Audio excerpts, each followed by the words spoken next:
Once upon a time, 60 years ago, a little girl lived in the big woods of Wisconsin, in a little gray house made of logs. The great, dark trees of the big woods stood all around the house. You see it here? And beyond them were other trees, and beyond them were more trees. As far as a man could go to the north in a day, or a week, or a whole month, there was nothing but woods. There were no houses. There were no roads. There were no people. There were only trees and the wild animals who had their homes among them. Wolves lived in the big woods, and bears and huge wildcats. Wolves and bears and cats, oh my! Muskrats and mink and otter lived by the streams. Foxes had dens in the hills, and deer roamed everywhere. To the east of the little log house and to the west, there were miles upon miles of trees, and only a few little log houses scattered far apart in the edge of the big woods. So far as the little girl could see, there was only the one little house where she lived with her father and mother, her sister Mary, and baby sister Carrie. A wagon track ran before the house, turning and twisting out of sight in the woods where the wild animals lived. But the little girl did not know where it went, nor what might be at the end of it. The little girl was named Laura, and she called her father Pa and her mother Ma. In those days and in that place, children did not say father and mother, nor mama and papa as they do now. At night, when Laura lay awake in the trundle bed, she listened and could not hear anything at all but the sound of the trees whispering together.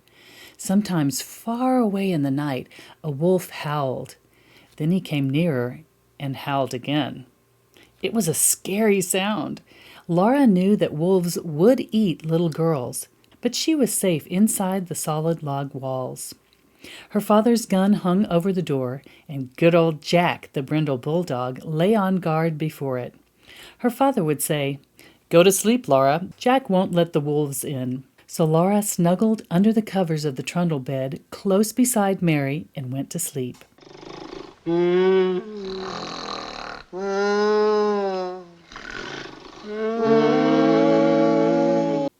One night her father picked her up out of bed and carried her to the window so that she might see the wolves.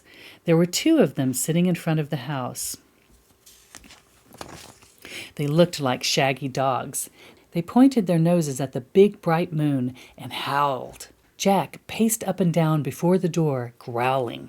The hair stood up along his back, and he showed his sharp, fierce teeth to the wolves. They howled, but they could not get in. The house was a comfortable house. Upstairs there was a large attic, pleasant to play in when the rain drummed on the roof. Downstairs was the small bedroom and the big room. The bedroom had a window that closed with a wooden shutter. The big room had 2 windows with glass in the panes, and it had 2 doors, a front door and a back door. All around the house was a crooked rail fence to keep the bears and the deer away. In the yard in front of the house were 2 beautiful big oak trees. Every morning, as soon as she was awake, Laura ran to look out of the window, and one morning she saw in each of the big trees a dead deer hanging from a branch. Pa had shot the deer the day before, and Laura had been asleep when he brought them home at night and hung them high in the trees so the wolves could not get the meat. That day, Pa and Ma and Laura and Mary had fresh venison for dinner. It was so good that Laura wished they could eat it all. But most of the meat must be salted and smoked and packed away to be eaten in the winter. For winter was coming. The days were shorter, and frost crawled up the window panes at night. Soon the snow would come. Then the log house would be almost buried in snowdrifts, and the lake and the streams would freeze. In the bitter cold weather, Pa could not be sure of finding any wild game to shoot for meat. The bears would be hidden away in their dens where they would sleep soundly all winter long.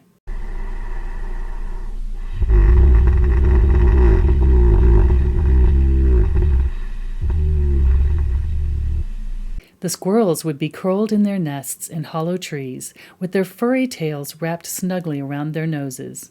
I bet that is so cute. My dogs sleep like that sometimes. The deer and the rabbits would be shy and swift. Even if Pa could get a deer, it would be poor and thin, not fat and plump as deer are in the fall.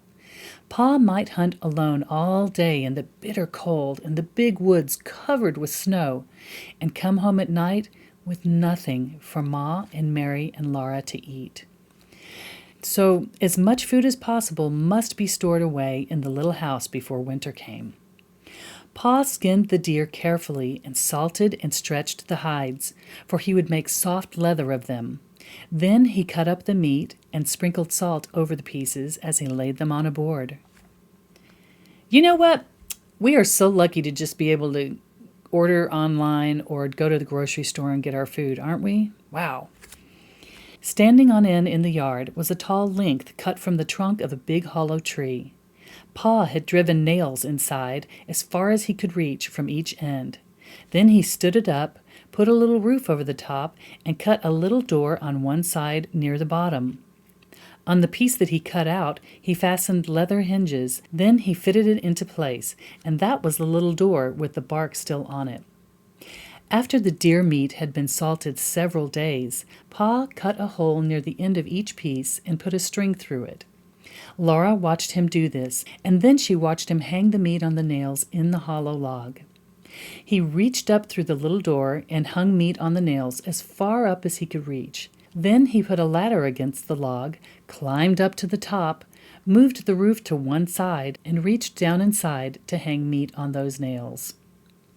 Then Pa put the roof back again, climbed down the ladder, and said to Laura, "Run over to the chopping block and fetch me some of those green hickory chips, new, clean, white ones." So Laura ran to the block where Pa chopped wood and filled her apron with the fresh, sweet-smelling chips. Just inside the little door in the hollow log, Pa built a fire of tiny bits of bark and moss, and he laid some of the chips on it very carefully. Okay, here's the picture. So there's a little door. These are the logs kind of holding it up. And this is hollow, and so there's smoke coming out of here. So we're going to find out why that is. That's the roof. Instead of burning quickly, the green chips smoldered and filled the hollow log with thick, choking smoke. Smoky! Pa shut the door, and a little smoke squeezed through the crack around it. And a little smoke came out through the roof, but most of it was shut in with the meat. "There's nothing better than good hickory smoke," Pa said. "That will make good venison that will keep anywhere in any weather." Man, Pa's a stud, isn't he?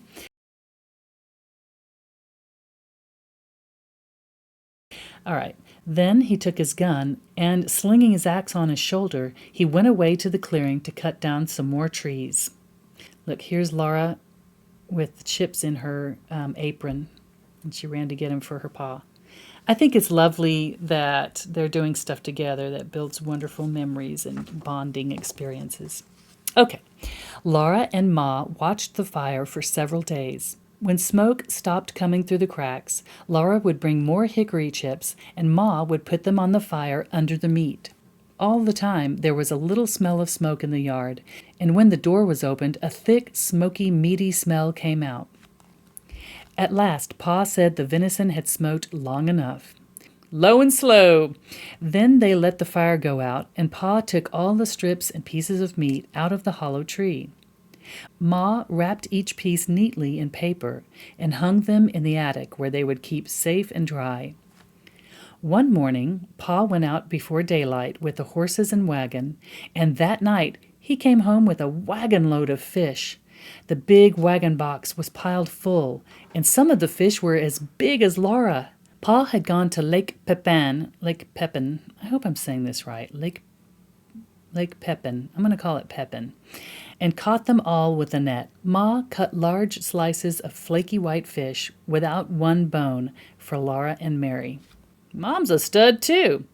They all feasted on the good, fresh fish. All they did not eat fresh was salted down in barrels for the winter. Pa owned a pig. It ran wild in the big woods, living on acorns and nuts and roots. Now he caught it and put it in a pen made of logs to fatten. He would butcher it as soon as the weather was cold enough to keep the pork frozen. They didn't have freezers like we do.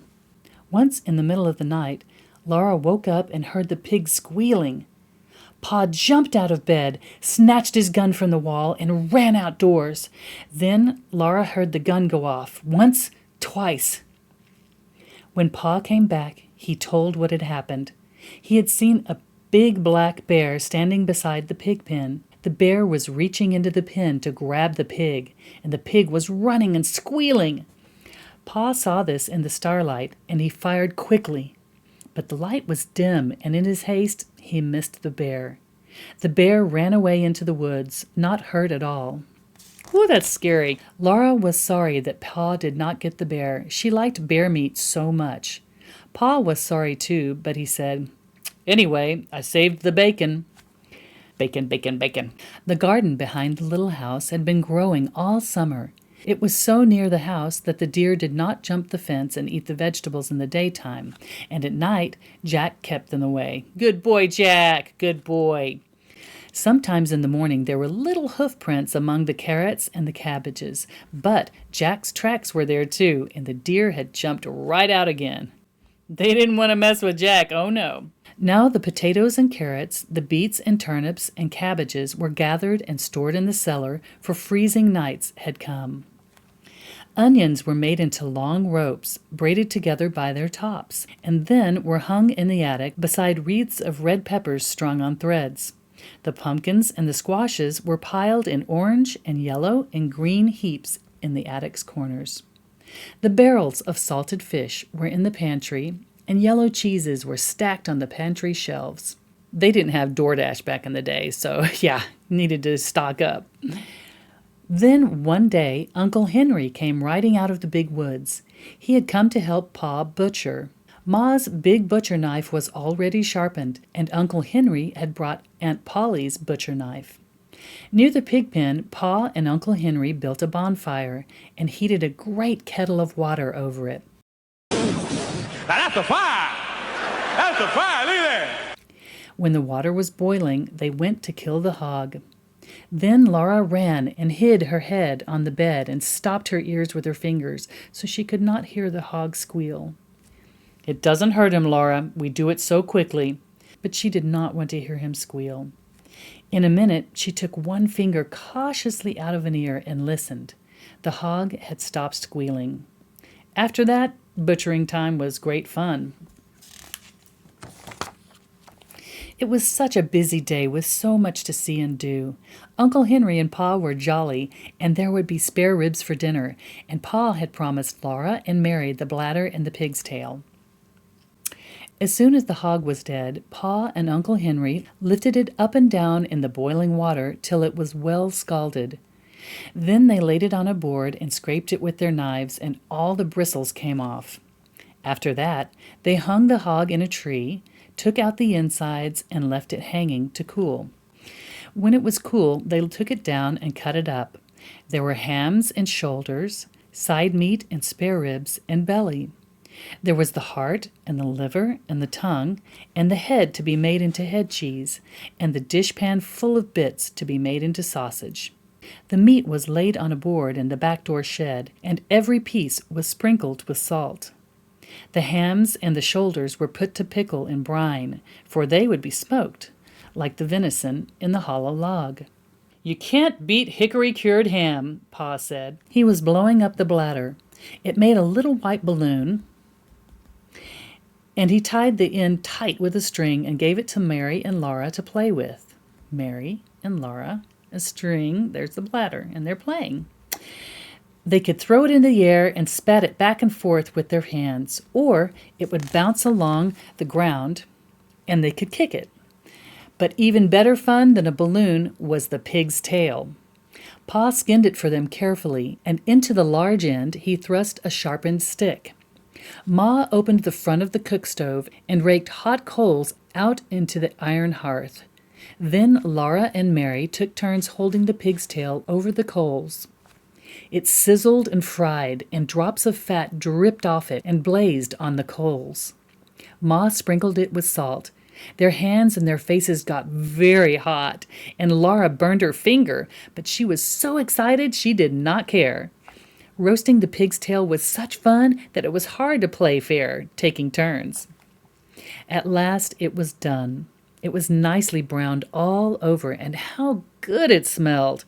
They carried it into the yard to cool it, and even before it was cool enough, they began tasting it and burned their tongues. They ate every little bit of meat off the bones, and then they gave the bones to Jack. And that was the end of the pig's tale. There would not be another one till next year. Wow, can you imagine waiting that long? Whew!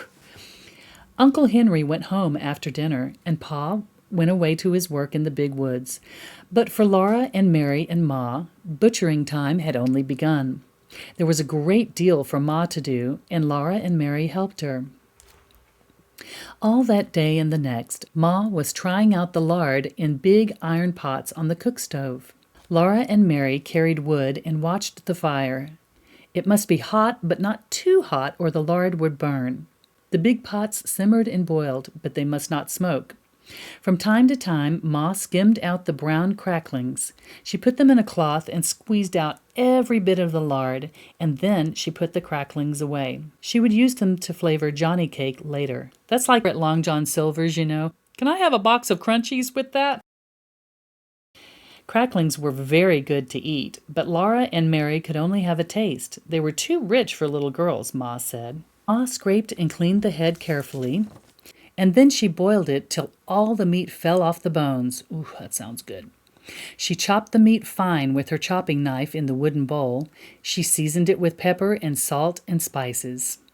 Then she mixed the pot liquor with it and set it away in a pan to cool. When it was cool, it would cut in slices, and that was head cheese. The little pieces of meat, lean and fat, that had been cut off the large pieces, Ma chopped and chopped until it was all chopped fine. She seasoned it with salt and pepper and with dried sage leaves from the garden. Then, with her hands, she tossed and turned it until it was well mixed, and she molded it into balls.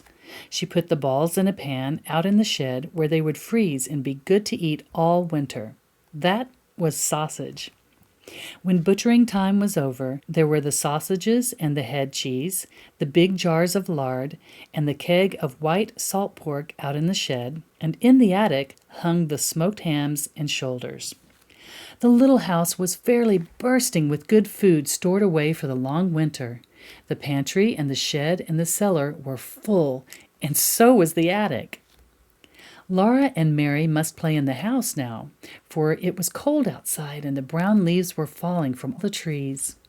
The fire in the cook stove never went out. At night, Pa banked it with ashes to keep the coals alive till morning.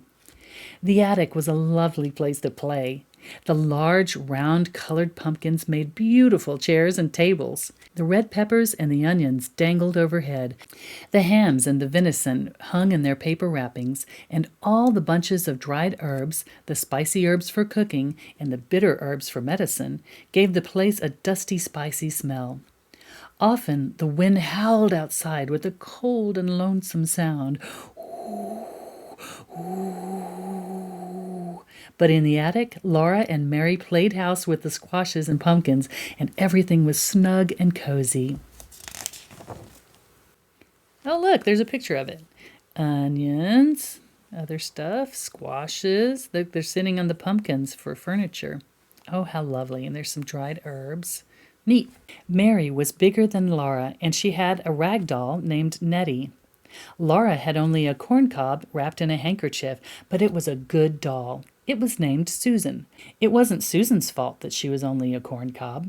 Sometimes Mary let Laura hold Nettie, but she did it only when Susan couldn't see. Oh, that is so sweet. The best times of all were at night. After supper, Pa brought his traps in from the shed to grease them by the fire. He rubbed them bright and greased the hinges of the jaws and the springs of the pans with a feather dipped in bear's grease. There were small traps and middle-sized traps and great bear traps with teeth in their jaws that Pa said would break a man's leg if they shut onto it. Whew! While he greased the traps, Pa told Laura and Mary little jokes and stories, and afterward he would play his fiddle. The doors and the windows were tightly shut, and the cracks of the window frames stuffed with cloth to keep out the cold. You know, they couldn't just go on Amazon and order something to take care of those cracks. Man, Talk about self-sufficient. But Black Susan, the cat, came and went as she pleased, day and night, through the swinging door of the cat hole in the bottom of the front door. Oh my God, I didn't realize they had pet doors at that time. How funny. She always went very quickly so the door would not catch her tail when it fell shut behind her.